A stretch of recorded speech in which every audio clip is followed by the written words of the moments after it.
रात के ढलते ही प्लेटफार्म पर जिंदगी की अलग ही रौनक होती है। हर चेहरे पर सपने होते हैं, मंजिल का इंतजार होता है। Families, students, workers, all connected by the promise of the railways. उस रात फिरोजाबाद में 20 अगस्त 1995 कोई अलग बात नहीं थी। हवा में उम्मीद भरी हुई थी। किसी को क्या पता था, एक बहुत बड़ा हादसा होने वाला था। पुरुषोत्तम एक्सप्रेस उम्मीद और कनेक्शन का एक निशान अपना सफर शुरू करती है। कानपुर से पुरी तक इसमें सैकड़ों लोग सफर कर रहे थे। हर मुसाफिर की अपनी कहानी, अपनी मंजिल। आने वाले खतरे से अनजान सब अपने सफर में मस्त थे। इसी दौरान कालिंदी एक्सप्रेस भी अपने रास्ते पर थी, एक भयानक मुलाकात की तरफ बढ़ रही थी। घड़ी में आधी रात बीत चुकी थी। चारों ओर सन्नाटा पसरा हुआ था, जैसे पूरी दुनिया सो चुकी हो। अचानक एक बहरा कर देने वाली आवाज ने रात के सन्नाटे को तोड़ दिया। यह आवाज इतनी तेज थी कि दूर दूर तक सुनाई दी। सिग्नल की गलती की वजह से कालिंदी एक्सप्रेस रुकी हुई पुरुषोत्तम एक्सप्रेस के पीछे जा घुसी। दोनों ट्रेनों की गति इतनी तेज थी कि टक्कर होते ही सब कुछ तहस नहस हो गया। टक्कर बहुत भयानक थी। ऐसा लगा जैसे दो विशालकाय दानव आपस में टकरा गए हों। लोहे के टुकड़े एक दूसरे से टकरा रहे थे। हर तरफ धातु के टुकड़े बिखर गए थे, जैसे किसी ने बम फोड़ दिया हो। डिब्बे खिलौनों की तरह पटरियों से उछल गए। कुछ डिब्बे तो पटरियों से दूर जाकर गिरे, जैसे किसी ने उन्हें फेंक दिया हो। अंधेरे में घायलों और मरने वालों की चीखें गूंज उठीं। हर तरफ अफरा तफरी मच गई थी। लोग मदद के लिए चिल्ला रहे थे, लेकिन अंधेरा और धुआं सब कुछ ढक चुका था। थोड़ी देर बाद बचाव दल मौके पर पहुंचा। उन्होंने तुरंत राहत कार्य शुरू कर दिया। घायलों को अस्पताल पहुंचाने की कोशिशें शुरू हो गई। बचाव दल ने मलबे में फंसे लोगों को बाहर निकालना शुरू किया। हर तरफ से चीखें और कराहें सुनाई दे रही थी। आपातकालीन लाइट्स की चमक और सायरन की आवाज ने रात के अंधेरे को और भी डरावना बना दिया था। घायलों को स्ट्रेचर पर लादकर एम्बुलेंस तक पहुंचाया जा रहा था। मेडिकल टीम्स पूरी कोशिश कर रही थी कि ज्यादा से ज्यादा लोगों की जान बचाई जा सके। धीरे धीरे मलबा हटाया जाने लगा। भारी मशीनरी की मदद से ट्रेनों के टुकड़ों को हटाया जा रहा था। सुबह होते होते हादसे की भयावहता साफ नजर आने लगी। चारों ओर बिखरे हुए मलबे और टूटे हुए डिब्बे इस भयानक दुर्घटना की गवाही दे रहे थे। मीडिया भी मौके पर पहुंच चुकी थी। हर चैनल पर इस हादसे की खबरें चल रही थीं। रिपोर्टर्स हादसे की हर छोटी बड़ी जानकारी देने में लगे हुए थे। पीड़ितों के परिवार वाले भी वहां पहुंच चुके थे। उनके चेहरे पर गम और चिंता साफ झलक रही थी। हर कोई अपने प्रियजनों की सलामती की दुआ कर रहा था। अधिकारियों ने भी जांच शुरू कर दी थी। हर कोई जानना चाहता था कि आखिर यह हादसा कैसे हुआ। ट्रेन की पटरियों और सिग्नल सिस्टम की जांच की जा रही थी। हर छोटी से छोटी जानकारी को ध्यान से देखा जा रहा था। कुछ दिनों बाद एक स्मारक सेवा आयोजित की गई। लोग मोमबत्तियां जलाकर हादसे में मारे गए लोगों को श्रद्धांजलि दे रहे थे। इस हादसे ने पूरे समुदाय को एकजुट कर दिया था। लोग एक दूसरे का हाथ थामे इस दुख की घड़ी में एक दूसरे का सहारा बन रहे थे। जैसे ही सुबह हुई, हादसे का असली डर सामने आया। रात के अंधेरे में जो दृश्य छिपा हुआ था, वह अब सुबह की रोशनी में स्पष्ट हो गया था। मुड़ी हुई धातु, टूटा हुआ शीशा और बिखरे हुए मलबे ने हादसे की भयावहता को और भी बढ़ा दिया। हर तरफ बिखरे हुए टुकड़े और टूटे हुए हिस्से इस बात की गवाही दे रहे थे कि यह हादसा कितना भयानक था। और टूटे हुए डिब्बों में फंसे लोगों की दर्द भरी चीखें, हर चीख, हर पुकार दिल को चीर देने वाली थी। लोग मदद के लिए चिल्ला रहे थे और उनकी आवाजें चारों ओर गूंज रही थीं। बचाव कर्मी बिना रुके काम कर रहे थे। उनके चेहरों पर थकान के बावजूद एक दृढ़ संकल्प था। वे हर संभव प्रयास कर रहे थे ताकि किसी भी तरह से फंसे हुए लोगों को बाहर निकाला जा सके। जिंदा बचे लोगों को मलबे से निकालने के लिए समय से लड़ रहे थे। हर मिनट कीमती था और हर सेकंड एक नई उम्मीद लेकर आता था। बचाव कार्य में लगे लोग अपनी जान की परवाह किए बिना दूसरों की जान बचाने में जुटे थे। आसपास के गांवों से लोग मदद करने आ गए। उनके चेहरों पर चिंता और सहानुभूति साफ झलक रही थी। वे अपने साधनों से जितना हो सकता था उतनी मदद कर रहे थे। उनके चेहरों पर फिक्र और दृढ़ संकल्प दिखाई दे रहा था।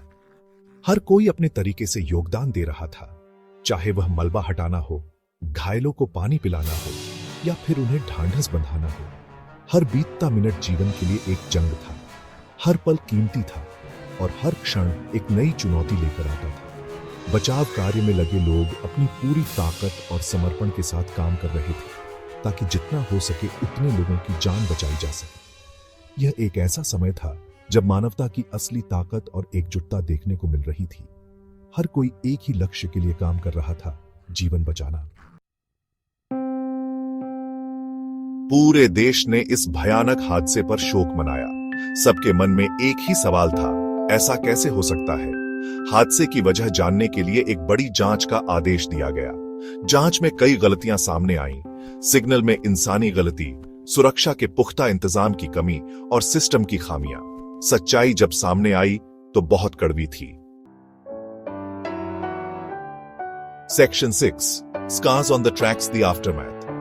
फिरोजाबाद ट्रेन हादसे ने देश के दिल पर एक गहरा घाव छोड़ दिया। सरकारी आंकड़ों के मुताबिक 300 से ज्यादा लोगों की मौत हुई, लेकिन असली संख्या कभी पता नहीं चल पाई। सैकड़ों परिवार टूट गए, उनकी जिंदगी बदल गई। इस हादसे ने इंडियन रेलवे की कमजोरियों को उजागर किया और सुरक्षा सुधारों की जरूरत को दिखाया।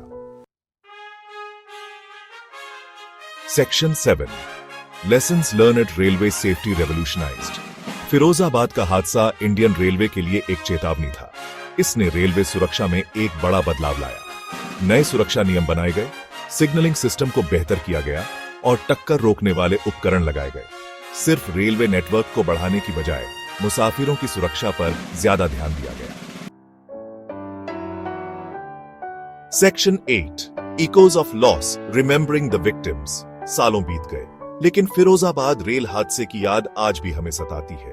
पीड़ितों के परिवार अभी भी दर्द और नुकसान से जूझ रहे हैं। इंसाफ और अपनों को खोने का गम कम करने की उनकी लड़ाई जारी है। उनकी कहानियां हमें जिंदगी की नाजुकता और गलतियों से सीखने की अहमियत याद दिलाती है। Section 9 a promise for the future, vigilance and responsibility. This section delves into the crucial aspects of maintaining vigilance and upholding responsibility within the Indian railway system. It is a commitment that not only ensures the safety of passengers, but also fosters a culture of accountability and continuous improvement. Firozabad का हादसा Indian railway के इतिहास का एक काला अध्याय था। यह दुर्घटना न केवल एक त्रासदी थी, बल्कि इसने पूरे देश को झकझोर कर रख दिया। इस हादसे ने रेलवे प्रणाली की खामियों को उजागर किया और यह स्पष्ट कर दिया कि सुधार की सख्त जरूरत है।